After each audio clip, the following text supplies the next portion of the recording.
नमस्कार दोस्तों, मैं आपका होस्ट दोस्तों जोशी आपका स्वागत करता हूं मैं शॉर्ट्स में, जिसमें हम लेके आते हैं दिन भर की स्पेस और डिफेंस न्यूज की टॉप 3 खबरें। तो चलिए जान लेते हैं। दोस्तों, हमारी सबसे पहली खबर आ रही है FATF की तरफ से। आप सभी लोग जानते होंगे पाकिस्तान को FATF ने ब्लैकलिस्ट कर दिया है मनी लॉन्ड्रिंग के केस में और टेरर फंडिंग के केस में। तो आप में से बहुत से लोगों ने पूछा था इसका क्या इफेक्ट पड़ेगा पाकिस्तान में और FATF पूरा चीज क्या है। तो यही चीज हम पहली न्यूज में डिस्कस करेंगे। FATF 37 देशों और कुछ संस्थाओं का समूह है जो कि मनी लॉन्ड्रिंग और टेरर फंडिंग को रोकने के लिए बनाया गया है और इसकी एक साल में लगभग 3 मीटिंग होती है, जिसमें यह रिव्यू किया जाता है कि कौन सी कंट्री टेरर फंडिंग को रोकने के लिए, मनी लॉन्ड्रिंग को रोकने के लिए अच्छा काम कर रही है, जो बुरे काम कर रही है मतलब काम नहीं कर रही है, उनको कुछ ग्रे लिस्ट में डाल दिया जाता है। यानी कि वो इस टास्क फोर्स के साथ मिलके आने वाले समय में इस मनी लॉन्ड्रिंग को अपने देश में कम करने का प्रयास करेंगी। अगर नहीं कर पाती हैं तो फिर से वो अगले साल इस लिस्ट में शामिल हो जाती है और यदि वो अच्छा काम कर रही होती हैं तो उनको इस लिस्ट में शामिल नहीं किया जाता है। 1989 में जब इसकी स्थापना हुई थी तो केवल मनी लॉन्ड्रिंग को देखता था, पर 2001 में अमेरिका में हमले के बाद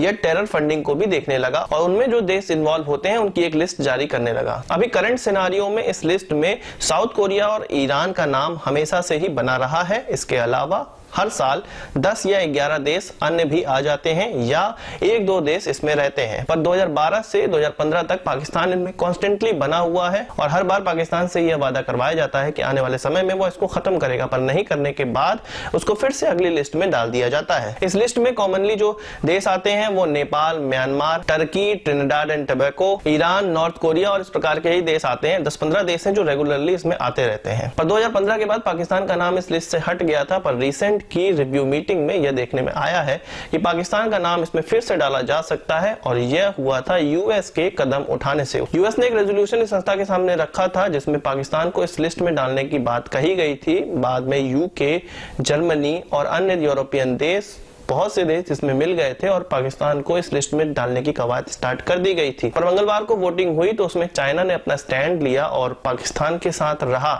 इससे पाकिस्तान काफी खुश होके उनके नेताओं ने ट्विटर पे लिखना भी स्टार्ट कर दिया कि पाकिस्तान की जीत हो गई, अमेरिका की हार हो गई। पर 2 दिन बाद अमेरिका ने फिर से सभी देशों को मना लिया, इसमें चाइना को भी उसने मना लिया था, केवल और केवल टर्की नहीं माना और पाकिस्तान का साथ केवल टर्की ने दिया, बाकी चाइना न्यूट्रल हो गया और बाकी देशों ने यूएस का समर्थन किया और पाकिस्तान को फिर से इस लिस्ट में डाल दिया गया है। तो चाइना ने पाकिस्तान का साथ क्यों छोड़ा और टर्की ने साथ क्यों दिया? टर्की खुद ही 2014 में इस लिस्ट में शामिल था, तो उसी प्रकार का वो देश है, इसलिए वो पाकिस्तान का साथ दिया।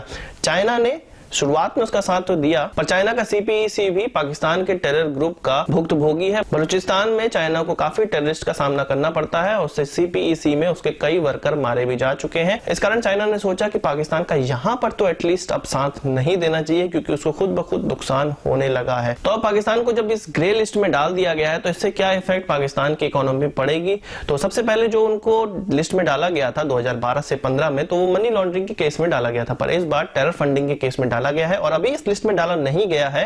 3 महीने का उनको समय दिया गया है, वो उनके ऑब्जर्वर के साथ इसको टैकल करने के लिए काम करेंगे, कुछ नई नई नीतियां बनाएंगे और जब ये ऑब्जर्वर संतुष्ट हो जाएंगे तो उनको जून की लिस्ट में नहीं डाला जाएगा और अगर यदि यह ऑब्जर्वर संतुष्ट नहीं होते हैं तो जून 2018 की जो लिस्ट जारी होगी उसमें पाकिस्तान को ग्रे लिस्ट में डाल दिया जाएगा। इससे यह होगा कि पाकिस्तान को जितने मिलने वाले कर्ज हैं IMF के द्वारा, वर्ल्ड बैंक के द्वारा, वो रोक दिए जाएंगे, उसको वो नहीं मिल पाएंगे और उनकी रेटिंग गिरा दी जाएगी, जिसके द्वारा जो प्राइवेट बैंक है वो भी वहां पर व्यापार नहीं करेंगे या वहां के व्यापारियों को कर्ज नहीं देंगे क्योंकि उनका एक नाम बर्बाद होता है। इन बैंक के द्वारा दिए गए पैसों का इस्तेमाल मनी लॉन्ड्रिंग या टेरर फंडिंग में किया जाता है, ऐसा वो बैंक सोचने लगते हैं और वो वहां पर व्यापार नहीं करते हैं। इसका सीधा इफेक्ट पाकिस्तान की इकोनॉमी में पड़ने वाली है जो कि पहले से ही बहुत नासाज बनी हुई है। तो पाकिस्तान और पाकिस्तान के अंदर जो टेरर ग्रुप है उनके लिए ये बहुत बड़ी जंग की स्थिति है। बिना हथियार के ही भारत ने उन पर एक जंग लाद दी है जिसका सामना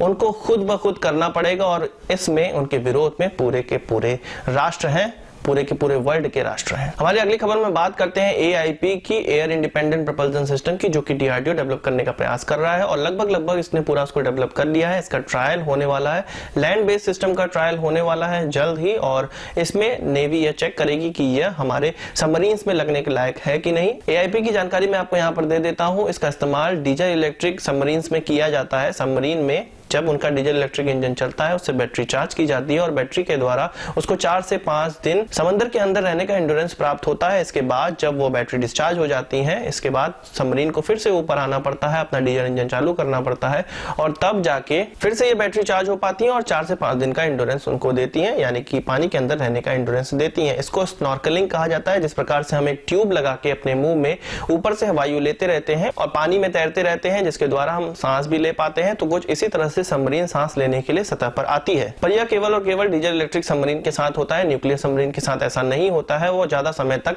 पानी के अंदर रह पाती हैं। पर इसी डीजल इलेक्ट्रिक सबमरीन को पानी के अंदर और ज्यादा रखने के लिए DRDO AIP सिस्टम डेवलप कर रहा है, जिसके द्वारा डीजल इलेक्ट्रिक सबमरीन को 14 से 15 दिन का एंड्योरेंस मिल पाएगा, यानी कि 3 गुने तक उसकी क्षमता बढ़ जाएगी। जो बाहर की कंपनियों द्वारा बनाया गया AIP है, जैसे कि सीमेंस के द्वारा जो AIP बनाया गया है, उसमें एंड्योरेंस लगभग 18 दिनों की मिल पाती है। तो बहुत अच्छा प्रयास है DRDO की, वो 14 दिन का एंड्योरेंस डेवलप कर पा रहे हैं।